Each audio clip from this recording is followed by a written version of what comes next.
Here are the top stories of the news. Police begin investigation into officers' alleged assault of civilian in Obi'S state. President Tinubu orders investigation into big tech AI over news content exploitation. Others. On the foreign scene, several explosions rock Damascus as French President Emmanuel Macron visits Syria. Good afternoon and welcome to Spring News at 12 on Western Spring Television. My name is Olufemi Alwe.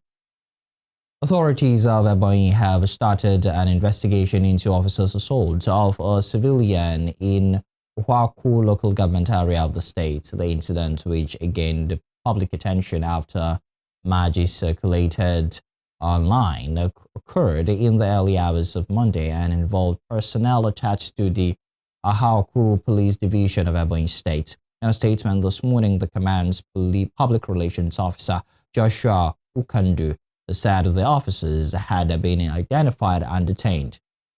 Ukandu disclosed that the State Commissioner of Police, Hope Okafor, has directed the Deputy Commissioner of Police in charge of the State Criminal Investigation Department to commence a thorough investigation into the matter. The police are assured that the officers will face appropriate disciplinary procedures based on the outcome of the investigation. Meanwhile, the Ebonyi Police Command has expressed sympathy to the victim, who is currently receiving medical treatment at the Federal Teaching Hospital, Abakaliki. In the meantime, the federal government has reaffirmed its commitment to strengthening the Nigerian armed forces through sustained investment in modern military equipment, improved personnel welfare, and intelligence-driven operations to tackle the country's evolving security challenges. Vice President Kashim Shettima, who represented President Bola Tinubu at the grand finale of the Nigerian Army Day Celebration 2026 in Port Harcourt, Rivers State, said the administration remains committed to equipping the military to effectively defend the nation's sovereignty. In his address, the Chief of Army Staff, Lieutenant General Waidi Shaibu, said despite evolving threats ranging from insurgency and terrorism to secession agitation and transnational crimes, the Army has continued to record significant operational successes in safeguarding the nation. The Army Chief further assured Nigerians that despite the security situation within the country and across the Sahel region, the Nigerian Army remains vigilant and prepared to defend the nation's territorial integrity. Meanwhile, Rivers State Governor Samlai Fubara praised the military's contributions to peace and security in the Niger Delta and reaffirmed his administration's commitment to sustaining collaboration with security agencies. And we equally share in the company's vision to advance security solutions and to drive economic opportunities.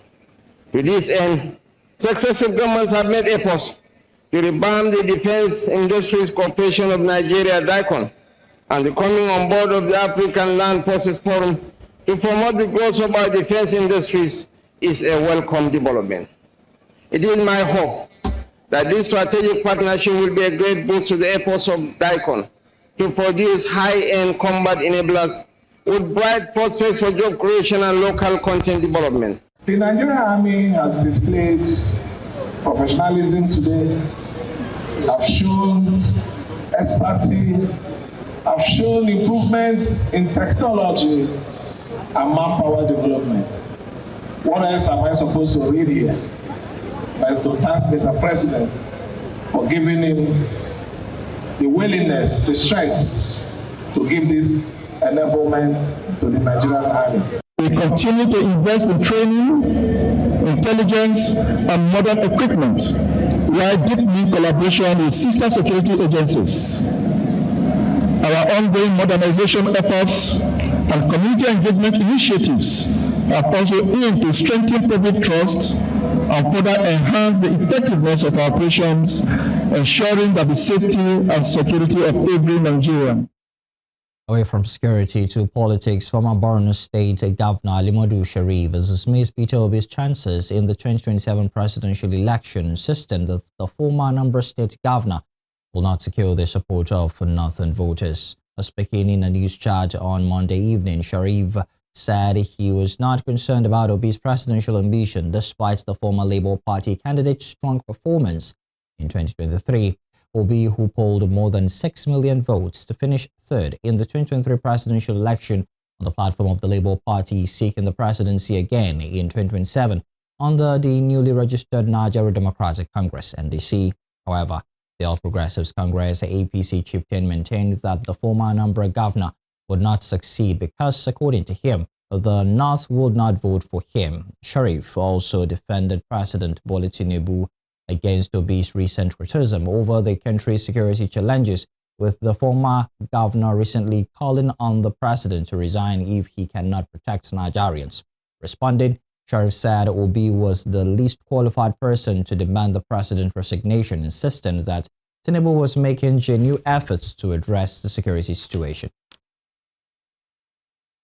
Here in Osun State, with the state governorship election less than 40 days away, 14 political parties are vying for the top seats in the state. Some of the major contenders are Demola Adeleke of Accord, Bola Oyebamiji of the All Progressives Congress (APC), and Najim Salam of the African Democratic Congress (ADC), among many others.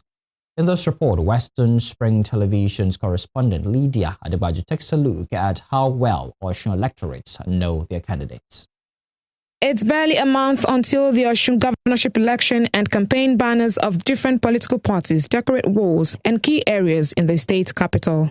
14 governorship candidates were cleared by the Independent National Electoral Commission (INEC) for the August 15 Osun governorship election. This election seems different from the previous ones, as some of the regular party flags are missing this time around. The People's Democratic Party (PDP) was struck out of the list following a leadership crisis in the party at the national level, which led to the suspension and counter-suspension of key officials responsible for supervising primaries and transmitting candidates' names to INEC.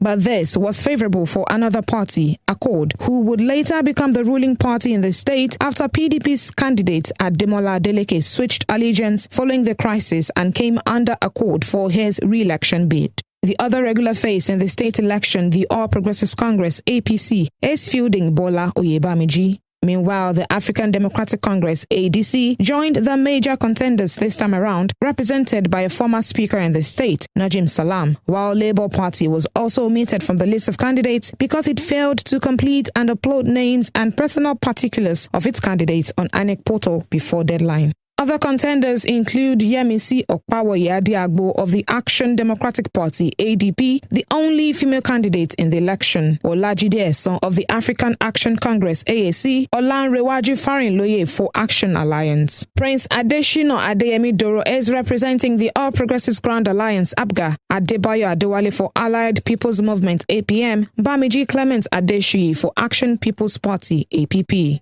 There is also Adesoji Masilo of Boot Party, Sali Razak Orishulagba of the People's Redemption Party, Ademola Bayonle Adesheye of Young Progressives Party, as well as Taufik Adeleke of the New Nigeria People's Party (NNPP), and Olamide Abdosalam, who is flying the Zenith Labour Party flag. However, how many of these candidates and their party do Osun residents know? Mr. Adekunle Adeleke and Ostaz Abdulmalik Okpayemi have this to say. Àwọn candidate wà ńbẹ̀ o, but àwọn tí a mọ̀ dáadáa tó jáde síta àwọn mẹ́ta tí Accord òkè ló wà ní number 1 tí governor present governor tí wọ́n jẹ́ olùdíje níbẹ̀, so ADC tí former House of Assembly tí wọ́n jẹ́ candidate wọn àti APC tí Monerudin ó jẹ́ candidate wọn. I know 3 political candidates: ADC, Accord, and APC. Meanwhile, there are the likes of Mr. Emmanuel Fadaunsi and Mrs. Omokainde, who confuse National Assembly candidates for governorship candidates and those who only know about disapproved parties. A mọ̀ wípé APC wà, Accord wà, PDP wà, Labour wà, ADC náà wà. Jackson Ademola Adeleke òun náà ló ní party Accord. Ajísọpẹ́ that is Ambo àti Ìwàlóye ADC àti APC. So I sọ pé APC ni.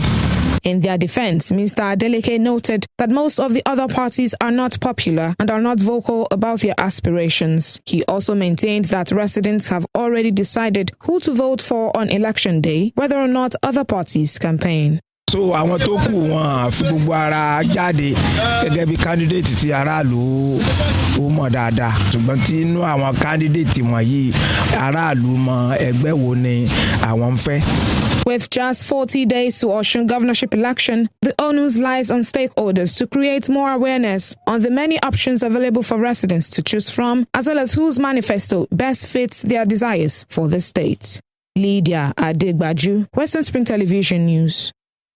Thank you, Lydia. President Bola Tinubu has directed the Federal Competition and Consumer Protection Commission, FCCPC, to investigate major technology companies and generative artificial intelligence AI platforms operating in Nigeria over allegations of anti-competitive practices and lawful exploitation of news content and unfair market conduct.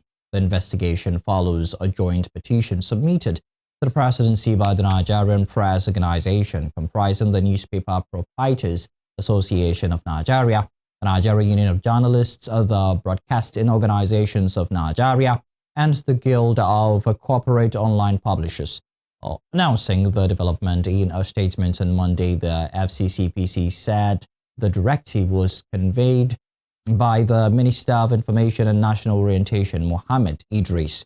In recent years, concerns have been raised by the Nigerian media industry over the growing impact of certain digital platforms on the sustainability of the country's news ecosystem. Reacting to the directive, the FCCPC Executive Vice Chairman and Chief Executive Officer Tunji Bello said the Commission would conduct an independent, transparent, and evidence-based investigation. He stressed that the investigation should not be interpreted as a presumption of wrongdoing against any organization, but as an opportunity to establish the facts through due process. You're watching Spring News at 12 on Western Spring Television. We will be right back with the Spring.